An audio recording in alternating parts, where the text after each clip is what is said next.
दोस्तों, आज मैं किसी का ना प्रणाम करने वाली हूँ, ना कुछ करने वाली हूँ। मैं एक चीज़ पूछती हूँ कि अगर आप सच में मेहनत कर रहे हैं और आप एक अच्छी चीज़ों में मेहनत कर रहे हैं, तो फिर किसी को प्रॉब्लम क्यों होती है इतनी? किसी को इतनी प्रॉब्लम क्यों होती है? हम अपने लिए मेहनत कर रहे हैं, हम कोई गलत काम नहीं कर रहे हैं, हम कुछ गलत नहीं कर रहे हैं, फिर प्रॉब्लम क्यों? बहुत अजीब लग रहा होगा कि मैम क्या बोल रही हैं। जो समझ रहे हैं, वो समझ रहे हैं। जो नहीं समझ रहे उनकी कोई बात ही नहीं है। जो नहीं समझ रहे उनकी कोई बात ही नहीं है, जो समझ रहे हैं काफ़ी अच्छे से समझ रहे हैं, कि इतनी प्रॉब्लम क्यों हो रही है। चलिए हम आते हैं पेपर पे। बहुत मन से बैठ के पढ़ाई करते हैं, बहुत पढ़ते हैं, बहुत पढ़ते हैं, बहुत पढ़ते हैं। इतना पढ़ते हैं कि लोग यहाँ तक कह देते हैं मेहनत तो गधे भी करते हैं। वो कंपेयर गधों से करके चले जाते हैं, लेकिन कभी हमारे मन की चीज़ों को नहीं समझ पाते। ये है हमारे मतलब कुछ आस-पास के लोग और फैमिली मेंबर्स। सबके साथ नहीं है, बट कुछ लोगों के साथ है। लोग ऐसे बोल के कमेंट करके चले जाते हैं। हम किसी भी क्षेत्र में मेहनत करते हैं, लोग कमेंट करते हैं, उल्टा-सीधा बोल देते हैं। हर जगह चाहे पढ़ाई से रिलेटेड, चाहे किसी भी क्षेत्र में आप अगर आगे पढ़ने की कोशिश करेंगे, तो बहुत लोग ऐसे आते हैं जो आपको उल्टे-सीधे कमेंट, उल्टे-सीधे बातें बोलेंगे, कुछ न कुछ ऐसा करेंगे। ठीक है, कोई बात नहीं। मैं मानती हूँ कि अगर कुछ गलत काम करते हैं, तो आपका कमेंट करना जायज़ है, आपका बोलना जायज़ है और शायद आप उस पे बोलें, तो हमें शायद ये प्राउड फ़ील हो कि चलो आप हमारे बारे में अच्छा सोच रहे हैं, तो आप बोल रहे हैं, अच्छी बात है। लेकिन उस पे तो आप बोलने नहीं आएँगे अगर हम गलत कुछ करेंगे तो।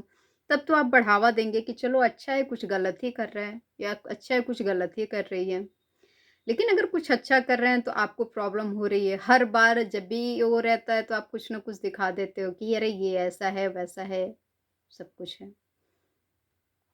ये सिर्फ़ हम पर्सनल पर्सनल तो है ही सबके लिए, बट ये सिर्फ़ पर्सनल नहीं है, प्रोफ़ेशनल भी है। प्रोफ़ेशनल आइए अब हम आते हैं। बहुत दिमाग लगाए और आप लोग बहुत डीप तक घुस के सोचने समझने लगे। इतना सोचने समझने की बात नहीं है। मैं जब से न्यूज़ देखी हूँ कि इतने सारे डिग्री कॉलेज के मतलब इतने सारे कॉलेज यूनिवर्सिटी के जो भी बच्चे डिग्री लिए हुए हैं, उनको बाहर का रास्ता दिखाया जा रहा है। हम ये नहीं समझ पाते हैं कि जब तक ये फॉर्म आया नहीं रहता है, नोटिफ़िकेशन आई नहीं रहती है, तब तक उससे पहले ये काम क्यों नहीं होता है? उससे पहले तो नहीं आता है कि इतनी सारी डिग्रियाँ, इतने सारे कॉलेज के, इतने सारे डॉक्यूमेंट्स बच्चों के फर्जी हैं। कृपया आप लोग सुधार कर लें या फिर इसको हटा दें।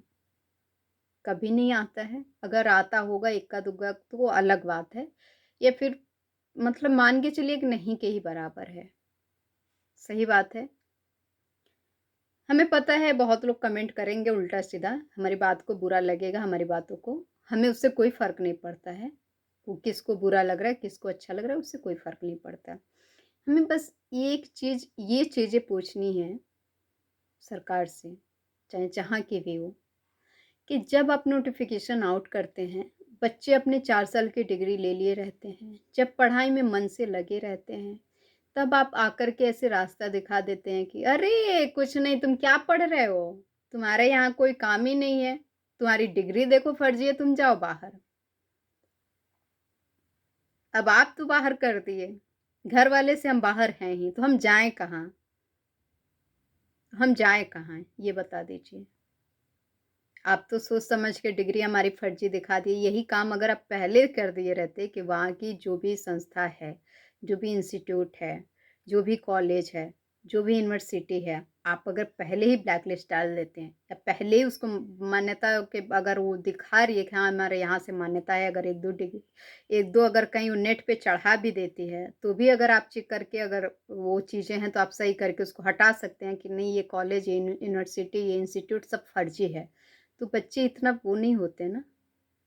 ये तो बहुत गलत बात है कि मतलब आप बच्चों के साथ इतना बड़ा धोखा कर रहे हैं। अब आई धोखे वाली बात। बहुत से लोगों को ऐसा लगता है कि मैम ये धोखा वर्ड, तो ये धोखा नहीं तो क्या है ये बताइए? ये धोखा नहीं तो क्या, अगर आपके पास कोई खाना लाए, आपको बहुत तेज़ों की भूख लगी है और आपके सामने थाली रखा हो खाने की, अब लग रहा है कि एकदम सब कुछ जब तक बना-वना आपने वेट किया, भूख अपना बर्दाश्त किया, सब कुछ वो किया।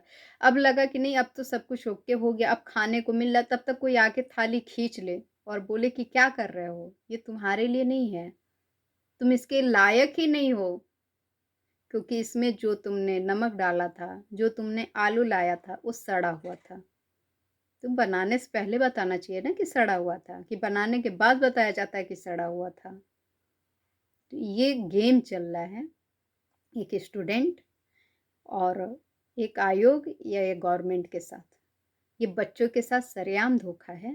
अब चाहे इस चीज़ को कोई गलत माने या सही माने, भाई हम इस चीज़ को 100% मानते हैं कि ये बहुत गलत है, बहुत गलत है।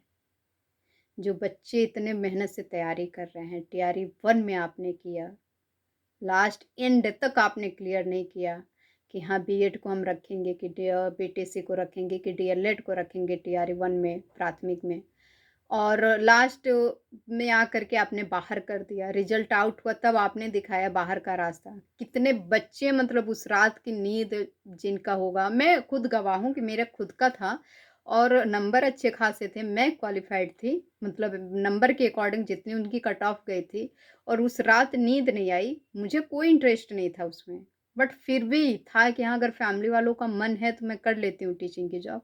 फिर भी उसके बाद भी मुझे नींद नहीं आई, तो जिसका मेन वही सपना है, उसके साथ क्या हो रहा होगा? उसके ऊपर क्या बीत रही होगी? तो कृपया आपसे यही निवेदन है, आयोग हो या गवर्नमेंट हो या शिक्षा आयोग हो, जो भी है, बीपीएससी आयोग जो भी है, आपसे यही निवेदन है कि अब एक बार आप सारी चीज़ें क्लियर कर दीजिए। कॉलेज का क्या है, क्या नहीं है, कैसे है, कौन से इंस्टीट्यूट, कौन से प्रमाण आपका गलत है, क्या नहीं है। आप पहले हम तो कहते हैं पहले डॉक्यूमेंट वेरिफिकेशन करा लीजिए, कि आप पहले ही सब कुछ क्लियर कट करके तब फॉर्म भरवाइए, सबसे बढ़िया होगा। कम से कम बच्चे वहाँ तक जाने से तो बच जाएँगे कि मेहनत करके रोगा के कैसे भी करके 4 पैसे इकट्ठा करके पेपर देने तक पहुँचते हैं, सेंटर तक पहुँचते हैं, 2-2 दिन तक कमरा लेकर के रहते हैं, कमरे नहीं मिलते हैं, स्टेशन पे सोते हैं, कितने मुश्किल से जाके वो पेपर देते हैं। उसके बाद आप डॉक्यूमेंट वेरिफ़िकेशन करके आप बाहर कर देते हैं। तो आपसे यही रिक्वेस्ट है कि आप एक बार डॉक्यूमेंट वेरिफ़िकेशन ही करा लीजिए पहले, कि भाई ये डॉक्यूमेंट्स आपको लगाना है। वेरिफ़िकेशन का मतलब ये नहीं कि आप 10 दिन टाइम दीजिए वेरिफ़िकेशन का। फॉर्म फिल करते समय आप पहले ही कर दीजिए अपना जो ब्लैक लिस्टेड है, जो डॉक्यूमेंट्स यहाँ से बनवाए जिस इंस्टीट्यूट को, वो ब्लैक लिस्टेड है। अब वहाँ का जो भी लगाएगा वो फर्जी वहाँ तुरंत ब्लैक लिस्टेड या जो भी है वहाँ क्लिक कर देगा, बच्चा अपने आप हट जाएगा, नहीं फॉर्म भरेगा, बात खत्म हो गया। कम से कम यहाँ यहाँ से तो बच्चे रिटर्न आ जाएँगे, इतना भी तो नहीं होगा। तो बात सही है, अभी मैं ये वीडियो डाल रही हूँ तो बहुत से लोग कमेंट करेंगे कि मैम आप ऐसे बोल रही, वैसे बोल रही हूँ। कोई फ़र्क नहीं पड़ता। फ़र्क उससे पड़ता है, मैं मानती हूँ आयोग है, बड़ी संस्था है और हमें बहुत ज़्यादा बोलने का है अधिकार, लेकिन बहुत ज़्यादा हम किसी के बारे में नहीं बोल सकते। तो उसके लिए माफ़ी चाहते हैं, लेकिन आयोग अगर इस बात पे एक बार सोचे-विचारे, गवर्नमेंट इस बात पे एक बार सोचे-विचारे कि बच्चों के साथ बहुत नाइंसाफ़ी होती है, तो शायद कुछ बच्चों की, कुछ माँ-बाप के जो 2-4 रुपए बच्चों के ऊपर फालतू खर्च हो जाते हैं, जिसका कोई मतलब नहीं रहता है, पेपर देने से लेकर के पेपर की तैयारी से लेकर के पेपर देने तक, शायद वो बच जाएँ। आप लोगों से यही रिक्वेस्ट है, और जो ये तो गया, और जो हमारे लिए या फिर किसी के लिए भी नेगेटिव थॉट्स रखते हैं, मैटर नहीं करता उनके नेगेटिव थॉट्स से, लेकिन उनके लिए एक ही एडवाइस है कि आप ये नेगेटिव थॉट्स आज इतने से रख रहे हैं, तो कल इतना होगा, परसों इतना होगा, नरसों इतना होगा, और इस सामने वाले का कुछ नहीं बिगाड़ पाएगा। जो बिगड़ेगा सो आपका बिगड़ेगा। आप इसको बढ़ाते रहिए। मैं तो और आपको मोटिवेट कर रही हूँ इसके प्रति कि आप अपने नेगेटिव थॉट्स इतने बढ़ाइए, इतने ऊँचे लेवल पे जाइए कि एकदम धड़ाम से नीचे गिरिए, कि आपको अंदाज़ा भी ना रहे कि हम कहाँ चढ़े थे और कहाँ से आके गिर गए। ठीक है? तो हमें इससे कोई फ़र्क नहीं पड़ता, हम तो एकदम चैलेंज के साथ करते हैं, अगर हमारे से किसी को प्रॉब्लम है तो और प्रॉब्लम में आप रहिए, और प्रॉब्लम आप क्रिएट करिए, हमें कोई दिक्कत नहीं, हमें तो खुशी होगी कि चलो हमारे पीछे खींचने वाला कोई है, पैर खींचने वाला कोई है। चलिए बहुत बहुत धन्यवाद आप लोगों का। बहुत बहुत धन्यवाद।